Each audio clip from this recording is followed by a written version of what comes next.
Hello and welcome to a Talmud Israeli production. Today we will review the highlights of this week's course of Daf Yomi study, Masechet Eruvin, pages 70 through 76, Ayin through Ayin Vav. Ayin 70. Yoresh mahu sheyevatel. Can an heir to a property relinquish his rights on Shabbat, thus allowing the other members of the Chatzer to carry? Shall we say that a person had to have been able to participate in the Eruv on Friday, whereas this person could not participate in the Eruv on Friday because on Friday the original owner was still alive and only died on Saturday, and this heir had no relationship to the property on Friday? Or shall we say, Odilma, Yoresh Karidavu, who?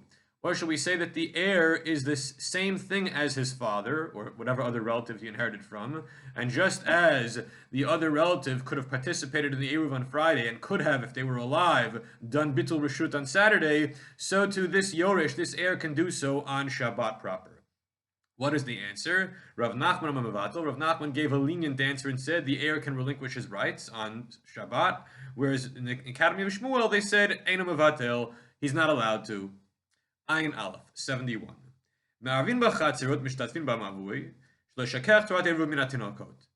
A person who wants to participate in the Eruv for the Chatzer and the Shituf for the Mavui, for the alleyway, needs to do both. One is not enough. And why is it necessary to do both? After all, in theory, it would have been enough just to do the Shituf for the Mavui, and that would cover everyone inside all the Chatzerot of the Mavui. Nonetheless, the Gemara says, no, you have to do both. Why? So that the children should not forget the concept of Eruv. Because if they don't see the Eruv being created on a regular basis, and everyone is relying upon the Shituf of the Mavuot, then they'll forget that a concept even exists. So says Rabbi Meir. He's strict. However, it's not necessary to do both. Either you make an Eruv or you make a Shituf. You don't have to do both things. Ayin Bet 72. The Mishnah tells us, if brothers live in separate houses in a courtyard, but eat at their father's table, they sleep at their own homes, but they're eating with their daddy. Each one has to give his own contribution to the local Eruv. The Gemara says, Shmamina, we learn from here, Makom Lina Gorim, that the place where you sleep is of primary consideration in determining where your residence is. Rav disagreed, however, and said, Makabli Pras Shanu, that the Mishnah is addressing a situation not where they actually ate in their father's house and slept at home, but rather they ate and slept at home. They simply received provisions from their father, who sent them a doggy bag full of food for them to eat on their own property. And as a result of this, we have a machloket of the Amoraim. Rav Amamakam Pita. Rav says everything is determined by where you eat. And Shmuel says everything is determined by where you sleep. Okay. Ayin Gimel 73.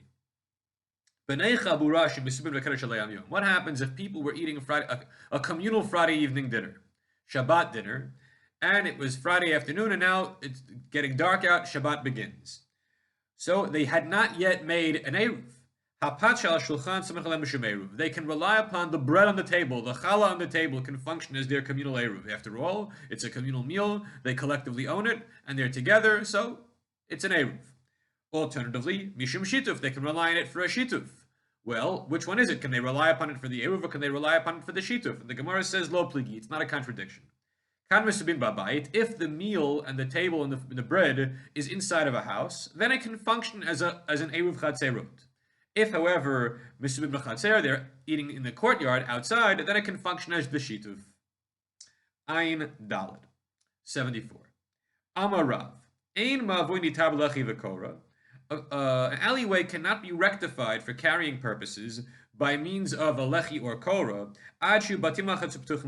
until such time as there are courtyards in the plural, meaning at least two, and batim, houses, meaning at least two, that open to it. In other words, you have to have one courtyard with two houses and another courtyard with two houses, meaning a total of two courtyards and four houses. However, Shmuel is more relaxed about it. He says, even if there's just one house on one side and one courtyard on the other side, it's sufficient to declare the mavui, which can be rectified with lechi or kora. Rabbi Yochanan says, even if one of the courtyards really has no functional habitation, is just a churva, which is a ruin, that's enough to allow the mavui to be rectified by means of lechi or kora. Ayin Hey, 75. Amar Shmuel. Shmuel told us, Yud Batim Zelifnim Mizeh. What happens if you have in a courtyard 10 houses which are one behind the other, and one opens up into the other? Meaning that the rear of the first one opens up to the front of the second one, and the rear of the second one opens up to the front of the third one, and so on and so forth. It is sufficient for the 10th house to give a contribution to the Eruv. Why is this true? Because all the other houses are considered Beit Sha'ar, as gateways, a gateway house into the back house. Rabbi Yochanan disagrees and said, Afilu Chitzon, no, even the outermost one has to participate in the Eruv by making a contribution. The Gemara says incredulously, Chitzon Beit Sharhu. Why would the outer one have to? The outer one, the most outer one, is definitely a Beit Sha'ar. So the Gemara revises its interpretation of Rabbi Yochanan and says, Chitzon Shel Pnimi, the second one, meaning houses 2, 3, 4, 5, 6, 7, 8, and 9, and 10 have to participate with the contribution to the Eruv, but house number 1 does not have to. Why? Because house number 1 is definitely considered a Beit Sha'ar. The nature of the machloket between Shmuel and Rabbi Yochanan is a question of whether a Beit Sha'ar is only for a Yachid or for Rabim. Ayin Vav, 76. Kol sheyesh behekefo shlosha tvachim, yesh bo baroch bo tefach. Any cylindrical item that has a circumference of 3 tvachim, you will know that it has a diameter of 1 tefach. So here, the Gemara is assuming that what we call in modern mathematics pi, which is 22 over 7 or 3.14 ... is actually 3 exactly. Now, I don't think the Gemara assumed that it really was exactly 3, but in ancient times it was impossible to be so precise in mathematics that, so for convenience sake, it was assumed that pi equaled 3. And therefore, whenever you need to reckon for halakhic purposes this number, you use the 3-to-1 ratio. Everyone have a great week.